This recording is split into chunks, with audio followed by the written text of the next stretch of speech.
इस कक्षा में सभी बच्चों का स्वागत है। आज हम चैप्टर वृत्त से संबंधित क्षेत्रफल के विषय में अध्ययन करेंगे। इसमें हम देखेंगे कि किसी भी वृत्त का परिमाप क्या होता है या और उसका क्षेत्रफल क्या होता है, इसके बारे में हम चर्चा करेंगे। तो जैसा शब्द हमारा है वृत्त, तो वृत्त क्या होता है, किसे कहते हैं? तो वृत्त यह जो है, अगर किसी भी स्थिर बिंदु से समान दूरी है, अगर किसी भी स्थिर बिंदु से समान दूरी को मिलाने पर जो प्राप्त होता है वह जो है वृत्त कहलाता है। तो स्थिर बिंदु से समान दूरी पर मिलाने पर जो प्राप्त होता है इसे हम वृत्त कहते हैं। यह वृत्त की त्रिज्या कही जाती है। यह जो है वृत्त की त्रिज्या है। तो OA जो है OA बराबर वृत्त की त्रिज्या, यह वृत्त की त्रिज्या होती है। और वृत्त का व्यास पूरा, यहाँ अगर आपका यह दूरी है तो यह वृत्त का व्यास AB जो हो जाएगा, अगर यह B है तो AB हो जाएगा वृत्त का व्यास। तो इस तरह से दोनों में रिलेशन ये है कि जो व्यास है, व्यास को हम D से दिखाएंगे, वो त्रिज्या का 2 टाइम्स होता है। तो जो व्यास है वो 2 वृत्त के त्रिज्या के बराबर होता है। तो हमने क्या बताया, वृत्त क्या है कि किसी भी स्थिर बिंदु से समान दूरी को मिलाने पर जो प्राप्त होता है उसे हम वृत्त कहते हैं। क्या? स्थिर बिंदु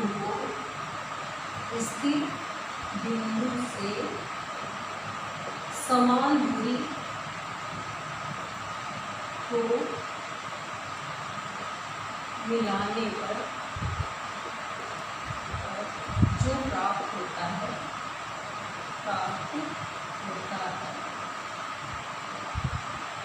इसे वृत्त कहते हैं।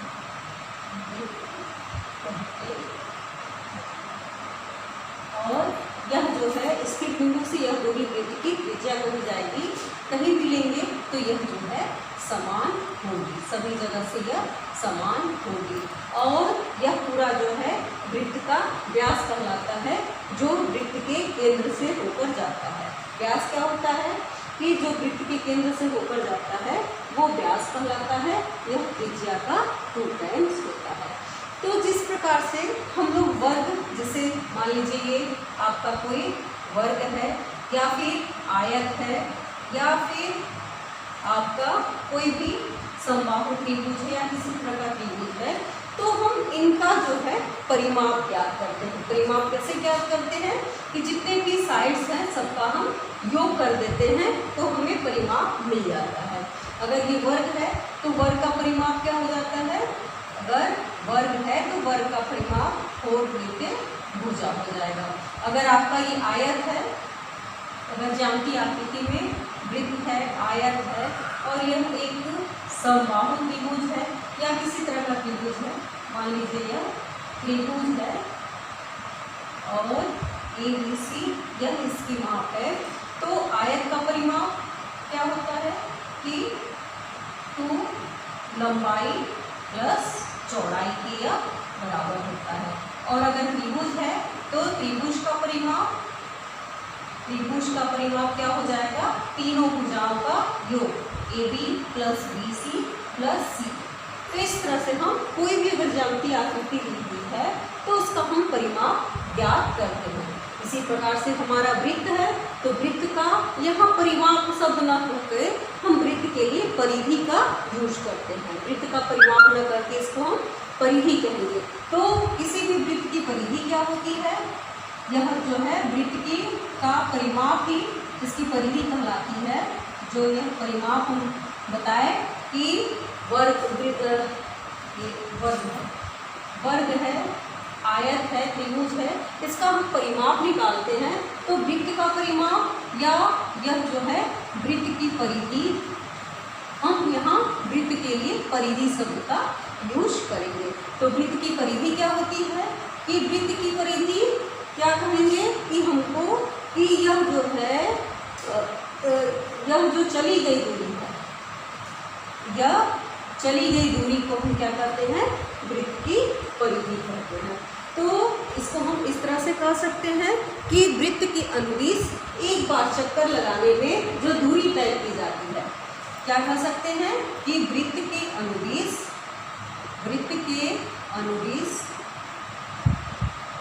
एक बार चक्कर लगाने में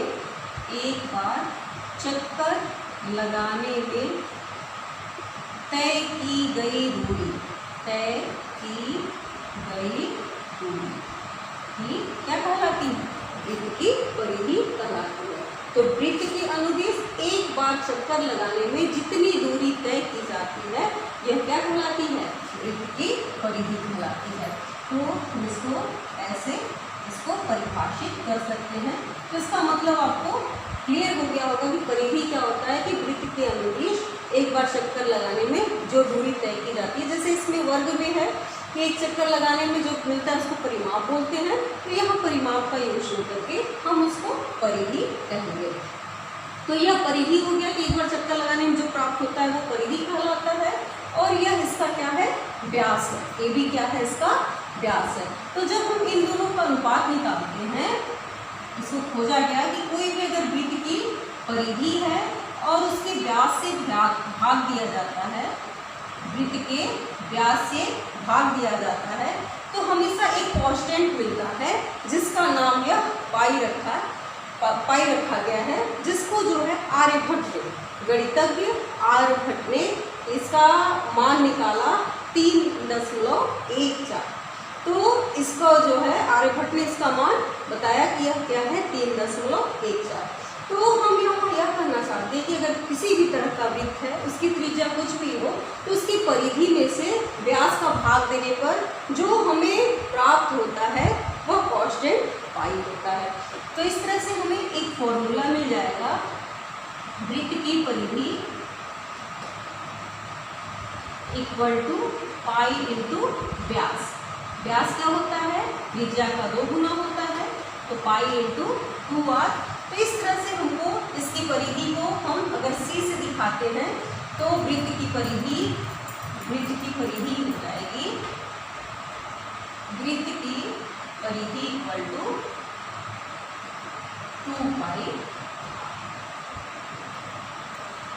यह हमें फॉर्मूला एक प्राप्त हो गया वृत्त की परिधि ज्ञात करने के लिए। अब हम ज्ञात करेंगे इस वृत्त का क्षेत्रफल। तो वृत्त का क्षेत्रफल हमें ज्ञात करना है, तो हम वृत्त का क्षेत्रफल कैसे ज्ञात करेंगे अभी हम देखते हैं उसको। तो इसमें हम वृत्त का क्षेत्रफल ज्ञात करने के लिए यह फिगर ड्रा कर लिए हैं। तो इस फिगर के माध्यम से हम दिखाएंगे कि किसी भी वृत्त का क्षेत्रफल कैसे हम ज्ञात करेंगे। जैसे हम इसके पहले जो यह वर्ग है आपका, और मान लीजिए यह आपका अगर एक वर्ग है, स्क्वायर है या फिर आयत है, तो इसका हम क्षेत्रफल कैसे ज्ञात करते हैं, वर्ग का क्षेत्रफल हम ज्ञात करते हैं 4 भुजा का स्क्वायर। यह क्या होता है, जो भी साइड होगा उसका हम स्क्वायर कर देंगे या भुजा गुणित के भुजा कर देंगे, तो इसका क्षेत्रफल हम वर्ग का क्षेत्रफल प्राप्त कर लेंगे। इनका अगर क्षेत्रफल ज्ञात करना है तो जो इसकी साइड होगी, साइड से मल्टीप्लाई कर देते हैं। अगर यह हमारा आयत है, यह वर्ग है, यह आयत है, तो आयत का क्षेत्रफल हम क्या करते हैं, जो इसकी लंबाई होगी, चौड़ाई होगी, उससे गुणा कर देंगे तो मिल जाएगा।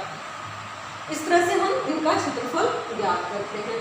तो अगर यह हमारा वृत्त है और वृत्त का क्षेत्रफल ज्ञात करना है, तो वृत्त को कि अगर हम एक पॉइंट से कहीं भी इसको कट कर देते हैं, जब इसको कट कर देंगे और इसको ऐसे फैला देते हैं, तो इस तरह से हमने इसको कलर करके दिखाया कि यह जो है इसका आधा पोर्शन ऊपर की ओर और आधा पोर्शन जो है नीचे की ओर होगा।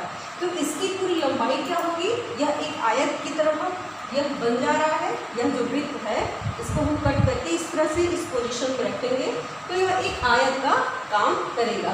तो यह आयत है, तो यह आयत की लंबाई, इसकी लंबाई क्या हो जाएगी, यह एक आयताकार आकृति बन जा रही है और आयत की लंबाई, इसकी लंबाई क्या हो रही है कि जितना हम देख रहे हैं कि 8 भाग ऊपर है, 1 2 3 4 5 6 7 8, और उतना ही नीचे है। और यह पूरा जो है 16 है, तो पूरी जो लंबाई होती है उसका ये आधा हो जा रहा है। तो पूरी लंबाई कितनी होती है?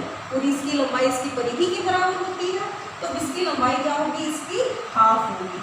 तो जो 2πr अभी हमने वृत्त की परिधि बताया, यह जो इसकी लंबाई पूरी होती है, वृत्त की लंबाई या वृत्त की परिधि होती है वो 2πr होती है।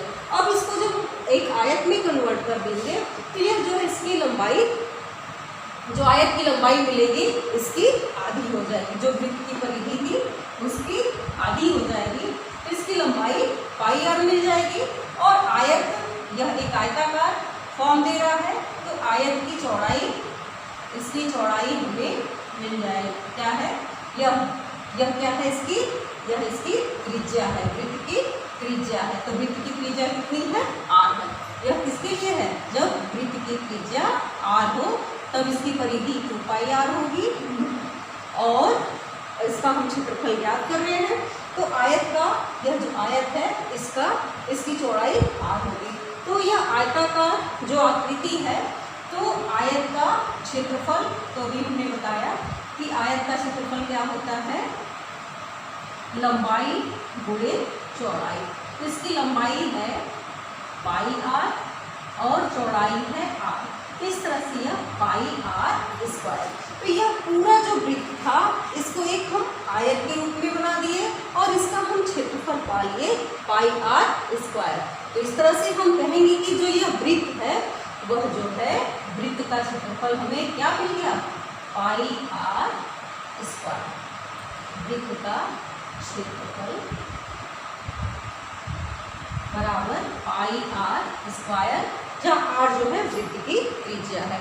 तो इस तरह से हमने यह कॉन्सेप्ट क्लियर किया कि वृत्त क्या होता है, उसकी परिधि या परिमाप वह क्या होता है। तो वृत्त का परिधि 2πr, और इसी तरह से हमने दिखाया कि वृत्त का क्षेत्रफल πr² के बराबर होता है। तो हम व्यवहार में, दैनिक जीवन में देखते हैं कि यह वृत्त हमें बहुत ही, आपको व्यवहार में आपको जैसे किसी भी ठेले का पहिया हुआ, या फिर आप देखेंगे तो यह जैसे चूड़ी हुआ, या फिर वासर, जो वासर होता है, तो इस तरह से आपको यह वृत्त के आपको दैनिक जीवन में बहुत सारे उपयोग मिलेंगे। तो इसका आज हम देखेंगे परिधि और क्षेत्रफल पर आधारित आपका चैप्टर 12.1 पर हम एनसीईआरटी के प्रॉब्लम के बारे में डिस्कशन करेंगे। तो एनसीईआरटी के प्रॉब्लम को हम लोग ले लेते हैं और उसको सॉल्व करते हैं। तो एनसीईआरटी का प्रॉब्लम समस्याएं, जैसे क्वेश्चन नंबर 1 है एनसीईआरटी का क्वेश्चन नंबर 1। इसमें दिया है कि दो वृत्तों की त्रिज्या, अगर दो वृत्त है, पहला क्वेश्चन, एक की त्रिज्या जो है 19 सेंटीमीटर और दूसरे की त्रिज्या क्या है? 9 सेंटीमीटर। तो 19 वाला बड़ा होगा तो आप इस तरह से लगभग बना देते हैं, और दूसरे की त्रिज्या क्या है? 9 सेंटीमीटर। और वृत्त की त्रिज्या, उस वृत्त की त्रिज्या हमें ज्ञात करनी है जिसकी परिधि इन दोनों वृत्तों के परिधियों के योग के बराबर है।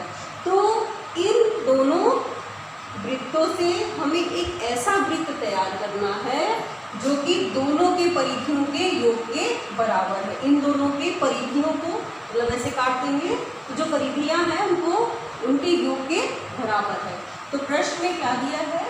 r1 पहले वृत्त की त्रिज्या, तो r1 बराबर 19 सेंटीमीटर, और दूसरे वृत्त की त्रिज्या r2 बराबर 9 सेंटीमीटर। और प्रश्न में क्या कह रहा है कि एक हमें ऐसा वृत्त बनाना है जो जिसकी, मान लेते हैं कि जो नया वृत्त बनाना है उसकी त्रिज्या क्या है? नया वृत्त बनाना है जिसकी त्रिज्या r, वृत्त की त्रिज्या हम ले लेते हैं कैपिटल R। तो अब यह जो है इस, या तो एक हम देखते हैं, जैसे यह 19 सेंटीमीटर वाला वृत्त है जिसकी त्रिज्या r1 है, तो इसकी परिधि कितनी होगी? इसकी परिधि C1 बराबर 2πr1 और C1 बराबर 2 पाई इंटू 90, यह मिल जाएगा। और दूसरा वृत्त हमारा जिसकी त्रिज्या दी हुई है 9 सेंटीमीटर, तो इसकी परिधि हम निकाल देते हैं। इसकी परिधि आपको C2 बराबर 2 पाई R2, तो 2 पाई R2 कितना है 9 सेंटीमीटर। यह क्या है, सब इसका मात्रक सेंटीमीटर ही होगा, यह कितना सेंटीमीटर है। अब हम इन दोनों को मिलाने पर यह हमें प्रश्न में कह रहा है, प्रश्नानुसार कि एक नया वृत्त बनाना है जो दोनों के परिधियों के योग के बराबर है। तो यह हो जाएगा 2 pi R equal to C1 मतलब 2 पाई R1 प्लस 2 पाई R2। या तो C1 और C2 हम निकाल चुके हैं। C1 कितना है 2 पाई इंटू 90 और C2 है 2 पाई इंटू 9। तो यहाँ से हमें क्या मिल जा रहा है 2 पाई R, तो 2 पाई कॉमन हो जाएगा इसलिए हमने मल्टीप्लाई नहीं किया था, और 19 प्लस 9 और 2 पाई से 2 पाई कैंसिल हो जाएगा और R इक्वल टू हमें मिल जाएगा 28 सेंटीमीटर। तो जब इन दोनों वृत्तों से की परिधियों को मिलाने से एक नया जो वृत्त बनता है उसकी त्रिज्या हो जाएगी 28 सेंटीमीटर। इस तरह से हम इसको ज्ञात कर लेंगे। अब यह क्वेश्चन है कि दो वृत्तों की त्रिज्याएं जो दी हुई है 8 सेंटीमीटर और 6 सेंटीमीटर। तो एक वृत्त आपको दिया हुआ है। अगला क्वेश्चन, क्वेश्चन नंबर 2, तो इसमें 8 सेंटीमीटर और 6 सेंटीमीटर का दो वृत्त दिया हुआ है। एक वृत्त है 8 सेंटीमीटर का और दूसरा वृत्त है 6 सेंटीमीटर का। और अब जो है दोनों वृत्तों के एक ऐसे वृत्त की त्रिज्या ज्ञात करनी है जिसका क्षेत्रफल इन दोनों क्षेत्रफलों के योग के बराबर है। तो हम पहले वृत्त की त्रिज्या क्या है R1 बराबर 8 सेंटीमीटर, इसका क्षेत्रफल निकालेंगे। तो वृत्त का क्षेत्रफल A1 बराबर हो जाएगा पाई R1 स्क्वायर, और A1 बराबर पाई R1 कितना है 8 का स्क्वायर हो जाएगा, और 8 का स्क्वायर 64, तो इसको हम लिख देंगे 64 पाई। A1 बराबर 64 पाई। और दूसरी त्रिज्या R2 इक्वल टू 6 सेंटीमीटर है, तो इसका क्षेत्रफल वृत्त का क्षेत्रफल A2 बराबर पाई R2 स्क्वायर और पाई और 6 का स्क्वायर, 6 का स्क्वायर 36 पाई हो जाएगा। फिर प्रश्न कह रहा है कि प्रश्नानुसार यह जो है एक हमको ऐसा वृत्त प्राप्त करना है जिसका क्षेत्रफल दोनों के क्षेत्रफलों के योग के बराबर है। इससे हमको त्रिज्या ज्ञात करनी है। तो इसका क्षेत्रफल मान लेते हैं बड़े वृत्त की त्रिज्या क्या है कैपिटल R स्क्वायर है, और यह जो है 64 पाई प्लस 36 पाई, और यह हमें मिल जाएगा पाई R स्क्वायर, पाई कॉमन ले लेते हैं, और ये 64 प्लस 36 और यह मिल गया 100, R स्क्वायर बराबर 100 और R बराबर 10 सेंटीमीटर। तो जब इनके क्षेत्रफलों को मिला करके एक नया क्षेत्रफल का वृत्त बनाया जाता है तो उसकी त्रिज्या हो जाएगी 10 सेंटीमीटर। तो इस तरह से इसका हम व्यवहारिक जीवन में अनुप्रयोग कर सकते हैं कि अगर छोटे छोटे वृत्त हैं उससे बड़ा वृत्त या बड़े वृत्त से कितने छोटे छोटे वृत्त बनाए जा सकते हैं, तो उसको हम दैनिक जीवन में यूज कर सकते हैं। और प्रश्न को देखते हैं। एनसीईआरटी का अगला क्वेश्चन है। तो इस प्रश्न में आपको दिया है यह निशान लगाने वाला, आप देखते हैं तीरंदाजी में इस तरह से बना होता है, गोल्ड रेड ब्लू इस तरह से बना हुआ है। तो कह रहा है कि जो गोल्ड वाला क्षेत्र है उसका इसका व्यास जो है 21 सेंटीमीटर है। तो इसका व्यास आपको दे दिया है 21 सेंटीमीटर, तो त्रिज्या हो जाएगा 10.5 सेंटीमीटर। गोल्ड की त्रिज्या हो गई 10.5 सेंटीमीटर और प्रत्येक पट्टी की चौड़ाई कितना है 10.5 है। तो इस तरह से हम सबकी चौड़ाई 10.5 इसमें ऐड कर देंगे तो यह हमें प्राप्त हो जाएगा। अब हमें जो है प्रत्येक क्षेत्र का क्षेत्रफल, हर एक कलर के क्षेत्र का क्षेत्रफल ज्ञात करना है। तो पहले हम गोल्ड से देखते हैं। तो गोल्ड का क्षेत्रफल क्या होगा, तो गोल्ड क्षेत्र का क्वेश्चन नंबर 3 चल रहा है। जो गोल्ड क्षेत्र है उसकी त्रिज्या कितनी है, इसको अगर हम R1 लेते हैं तो R1 बराबर दिया है आपको, व्यास इसमें दिया हुआ है, व्यास आपको दिया है 21 सेंटीमीटर। तो इसकी त्रिज्या क्या हो जाएगी, त्रिज्या R1 बराबर 21/2 और ये 10.5 सेंटीमीटर। तो गोल्ड वाला जो क्षेत्र है उसकी त्रिज्या 10.5 सेंटीमीटर। तो इसका क्षेत्रफल क्या होगा, गोल्ड क्षेत्र का क्षेत्रफल, गोल्ड क्षेत्र का क्षेत्रफल, तो क्षेत्रफल हम πr1 स्क्वायर से प्राप्त करेंगे, इतना वर्ग सेंटीमीटर, इतना वर्ग सेंटीमीटर। तो यह हो जाएगा πr 10.5 का स्क्वायर। अब इसको स्क्वायर करके पूरा कर देंगे तो जो क्षेत्र मिलेगा इसका क्षेत्रफल हमें प्राप्त हो जाएगा। इस तरह से प्राप्त कर लेंगे। फिर दूसरा क्षेत्र है हमारा रेड क्षेत्र। तो रेड, पहले रेड वाला क्षेत्र की त्रिज्या, तो रेड क्षेत्र का क्षेत्रफल निकालना है।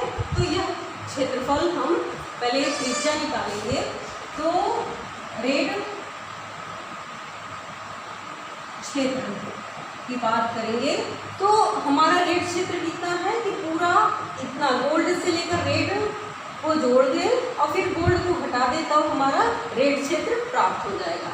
या फिर हम पूरा गोल्ड और रेड वाले क्षेत्रफल में से गोल्ड वाले को निकाल दें तो हमें रेड वाले क्षेत्र का क्षेत्रफल प्राप्त हो जाएगा।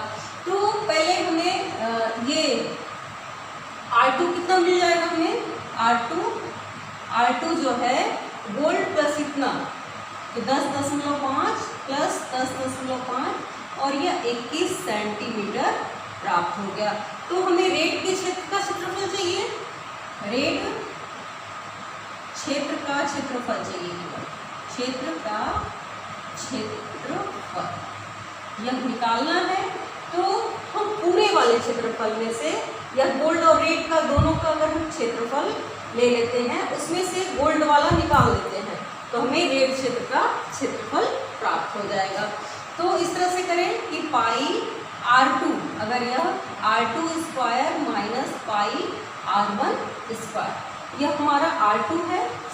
इस तरह से हम दिखा दें कि R1 है और फिर पूरा यहाँ से यहाँ तक पूरा ये क्या है R2 है। इस तरह से हम ये R1 है, यहाँ से यहाँ तक ये R2 हो गया और यहाँ से यहाँ तक यह R3 हो गया और इस तरह से यह जो है R4 हो गया और यह जो है R5 हो गया, R5। तो हम R1 यह मिल गया था, इसका क्षेत्रफल गोल्ड था। अब रेड वाला क्षेत्रफल तो हम इसमें से R2 में से R1 को माइनस कर देंगे तो रेड का क्षेत्रफल प्राप्त हो जाएगा। तो R2 कितना है 21 का स्क्वायर माइनस 10.5 का स्क्वायर, इस तरह से कर देंगे और हमें यह प्राप्त हो जाएगा। तो इसको अगर हमें सॉल्व करना है तो A² माइनस B² वाले फॉर्मूले से, तो एक ब्रैकेट में A प्लस B और दूसरे ब्रैकेट में A माइनस B, इसकी सहायता से इसको हम सॉल्व कर लेंगे और हमें स्क्वायर नहीं निकालना पड़ेगा और यह मिल जाएगा हमें 10.5 वर्ग सेंटीमीटर। सभी स्टूडेंट इसका मल्टीप्लाई कर देंगे, जितना प्राप्त होगा उतना रेड क्षेत्र का क्षेत्रफल हमें प्राप्त हो जाएगा। इसी तरह से हमें ब्लू क्षेत्र का क्षेत्रफल निकालना है। देख रहे हैं ब्लू। तो पहले हमको क्या चाहिए, हमको दिया हुआ है R2 मिल गया। अब R3 कितना है, यहाँ से यहाँ तक, गोल्ड से लेकर के ब्लू तक। तो R3 आपका हो जाएगा यहाँ से आपका 21 प्लस 10.5 और यह मिल जाएगा आपको 32, कितना मिलेगा 31.5 यह मिल गया।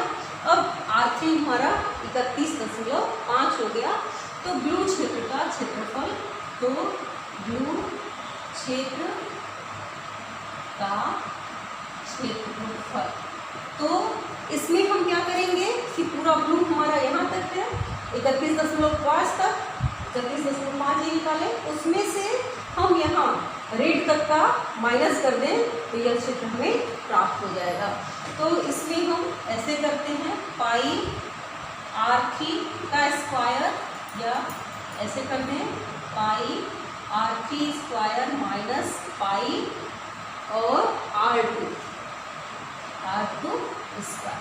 तो पाई कॉमन हो जाएगा, R3 है 31.5 इसका स्क्वायर और माइनस R2 कितना है 21 का स्क्वायर। इसको भी a square minus B square से, एक ब्रैकेट में a प्लस बी, दूसरे में a माइनस बी से इसको फोड़ करके सॉल्व कर देंगे, कितना वर्ग सेंटीमीटर हमें यह ब्लू क्षेत्र का क्षेत्रफल प्राप्त हो जाएगा। इसको सॉल्व कर लेंगे। अब इसी तरह से ब्लैक क्षेत्र का क्षेत्रफल निकालेंगे हम। तो ब्लैक का हमें क्या मिल जाएगा, अगला है ब्लैक क्षेत्र का क्षेत्रफल। तो ब्लैक के लिए पहले हमारा R3 यहाँ तक हो गया था, अब R4 देखते हैं। R4 कितना है यहाँ पूरा, तो 10.5 ये 4 बार हम जोड़ेंगे तो यह मिल जाएगा हमारा 31.5 R3 था और प्लस 10.5 और जोड़ देंगे तो यह हमें मिल जाएगा 42 सेंटीमीटर। यह मिल गया R4 42 सेंटीमीटर। अब R4 क्षेत्र में हमारा ब्लैक है, तो ब्लैक क्षेत्र का क्षेत्रफल, ब्लैक क्षेत्र का क्षेत्रफल हमें ज्ञात करना है। तो हम पाई R4 का स्क्वायर माइनस पाई R3 का स्क्वायर कर देंगे। तो पाई R4 है 22 का स्क्वायर माइनस R3 है 31.5 का स्क्वायर। अब इसको भी हम वही a प्लस बी और a माइनस बी से हल करके गुणा कर देंगे तो जो प्राप्त होगा उतना वर्ग सेंटीमीटर इस क्षेत्र का क्षेत्रफल होगा। सभी स्टूडेंट इसको सॉल्व करेंगे। अगला हमारा है वाइट क्षेत्र का क्षेत्रफल। वाइट क्षेत्र का क्षेत्रफल, तो वाइट वाला जो पोर्शन है इसका क्षेत्रफल हमको चाहिए। तो इसके लिए हम पहले R5, तो R5 कितना हो गया, R5 हमारा इसके पहले 42 था, अब पट्टी की चौड़ाई 10.5 और जोड़ दिए तो यह 52.5 सेंटीमीटर यह प्राप्त हो जाएगा। तो इसका क्षेत्रफल हमें निकालना है। तो क्षेत्रफल पाई R5 का स्क्वायर माइनस पाई R4 का स्क्वायर, पाई कॉमन ले लेंगे और R5 है आपका 52.5 का स्क्वायर माइनस 42 का स्क्वायर। अब इसको भी सॉल्व कर देंगे और इतना वर्ग सेंटीमीटर इसका क्षेत्रफल हमें प्राप्त होगा। तो इस तरह से हमने यह पाया कि अगर आपका दो वृत्त है, अब इसमें से इसका क्षेत्रफल निकाल लिया, फिर यहाँ से यहाँ तक का क्षेत्रफल निकाल करके इसको माइनस कर दिए तो यह रेड पोर्शन का क्षेत्रफल निकल गया। इसी तरह से ब्लू का निकालना है तो पूरा पट्टी की चौड़ाई जो है 10.5 हो रही, इतनी बढ़ती जा रही है। तो इतने इस त्रिज्या में से यहाँ तक को हम यहाँ तक के क्षेत्रफल में से यहाँ तक के क्षेत्रफल को माइनस कर देंगे तो ब्लू का क्षेत्रफल मिल जाएगा। इसी तरह से ब्लैक के लिए इतना रेडियस वाले क्षेत्रफल से इतना वाले को माइनस कर देंगे तो इस पोर्शन का हमें क्षेत्रफल मिल जाएगा। और इसी प्रकार से वाइट का भी निकाल लेंगे। तो इस तरह से हम इसका उसका उपयोग किए, अनुप्रयोग करके हम इस क्वेश्चन को सॉल्व किया। तो एनसीईआरटी का अगला क्वेश्चन हम लेते हैं। तो अगला क्वेश्चन है हमारा, इस क्वेश्चन में दिया है कि किसी कार के प्रत्येक पहिए का व्यास 80 सेंटीमीटर है। यदि यह कार 66 किलोमीटर प्रति घंटे की चाल से चल रही है तो 10 मिनट में प्रत्येक पहिया कितना चक्कर लगाती है। तो जो कार है, कार का जो पहिया है उसका व्यास दिया हुआ है, कार के पहिए का व्यास, कार के पहिए का व्यास यह दिया है 80 सेंटीमीटर। इसकी त्रिज्या कितनी हो जाएगी? तो पहिया की त्रिज्या हो जाएगी 40 सेंटीमीटर। और जो यह कार का पहिया है वह क्या होता है? वृत्ताकार। तो वृत्ताकार होता है, तो इसका हम परिधि निकालेंगे तो परिधि हमारा मिल जाएगा। तो इसमें यह दिया हुआ है कि कार के पहिए का व्यास इतना दिया है, त्रिज्या इससे निकाल लेंगे, दिया हुआ 40 सेंटीमीटर हो जाएगा। तो जैसे यह कह रहा है कि मान लीजिए कि यह आपका यहाँ पर यह कार का पहिया है इस तरह से, तो इसकी गति दी हुई है कि यह कार जो है एक चक्कर, या जो पहिया है अगर एक चक्कर लगाता है तो इसकी परिधि के बराबर दूरी तय करेगा। तो हम इस तरह से कार के पहिए की परिधि ज्ञात कर लेते हैं। क्या निकाल लें कि जो कार का पहिया है, कार के पहिए का परिधि, तो परिधि का मतलब जितना यह एक चक्कर लगाएगा इससे यह पता चल जाएगा कि कार जो है एक चक्कर, कार का पहिया एक चक्कर में कितनी दूरी तय करेगा। तो इसकी परिधि हो जाएगी 2 पाई r। तो r क्या है? 40 है, तो यह 80 पाई सेंटीमीटर यह हमें मिल जाएगा। कितना? सेंटीमीटर यह मिल गया। अब यह जो कार का पहिया है इसकी चाल क्या दिया हुआ है? यह कार जो है 66 किलोमीटर प्रति घंटे की चाल से चल रहा है। तो जो है यह 1 घंटे, प्रति घंटा मतलब 1 घंटे में 66 किलोमीटर। तो कार 1 घंटे में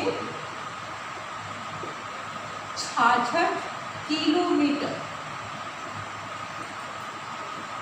की दूरी तय कर रहा है, दूरी तय करता है। यह कर रहा है 1 घंटा का मतलब 60 मिनट में। 60 मिनट में यह कितना दूरी तय कर रहा है? 66 किलोमीटर दूरी तय कर रहा है। तो जो है 1 मिनट में कितना करेगा? तो 1 मिनट में 66/60 किलोमीटर दूरी तय करेगा। और कितने मिनट? 10 मिनट में। तो 10 मिनट में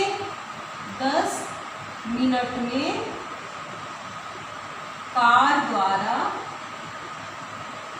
तय की गई दूरी, तो ये 11 किलोमीटर 1.1 आ जाएगा। तो यह जो है आपका 1.1 किलोमीटर आ गया। तो 10 मिनट में कार द्वारा तय की गई दूरी, तो यह दूरी मिल जाएगा 1.1 × 10 बराबर 11 किलोमीटर। और यह जो है दूरी हमको सेंटीमीटर में मालूम है, तो कार द्वारा तय की गई दूरी को हम सेंटीमीटर में बदल देते हैं। तो 1000 से गुणा करेंगे तो यह मीटर होगा, और 100 से गुणा करेंगे तो सेंटीमीटर। तो जब सेंटीमीटर में चेंज हो जाएगा तो 11,000 लाख सेंटीमीटर इतनी दूरी जो है 10 मिनट में कार द्वारा तय की जाएगी। तो यह मान लीजिए कि यह दूरी आपका पूरा 11 लाख यह दूरी है। तो पहिया द्वारा एक चक्कर में यह जितना इसकी परिधि है उतनी दूरी तय करेगा।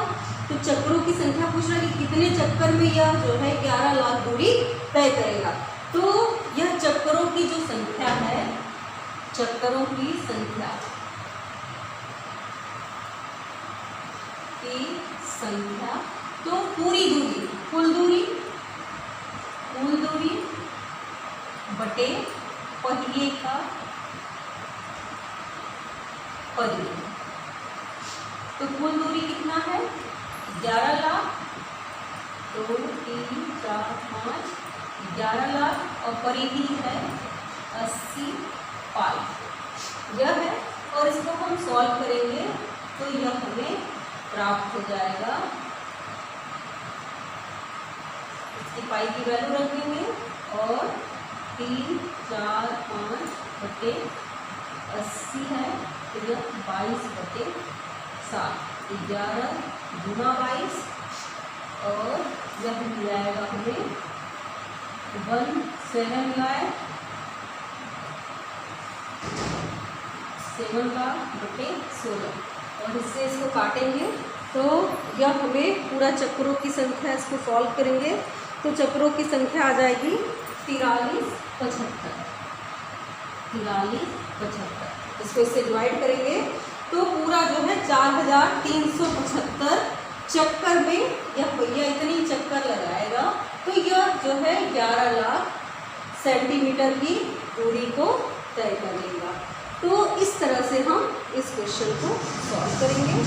अब हमारा अगला क्वेश्चन है कि यदि वृत्त का परिमाप और क्षेत्रफल का संख्यात्मक रूप में यह बराबर हो, तो जो वृत्त का परिमाप है, छोटा क्वेश्चन है, यह दिया हुआ है वृत्त का परिमाप।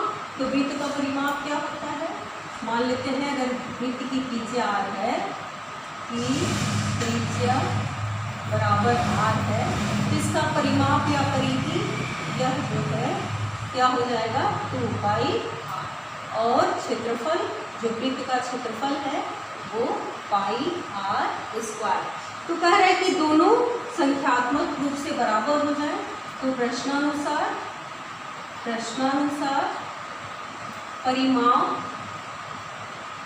बराबर क्षेत्रफल, ये दोनों बराबर हो जाए, तो यह हमें मिलेगा 2 pi r equal to pi r square. तो एक r से एक r कैंसिल हो जाएगा, और यहाँ 2 इक्वल टू r या फिर r इक्वल टू 2 सेंट, कुछ दिया नहीं है तो इतना इकाई, इतना हमें, या इतना इकाई कहिए या मात्रक कहिए, क्योंकि आपके ऑब्जेक्टिव में ये मात्रक लिखा है, इसलिए हम मात्रक लिखिए।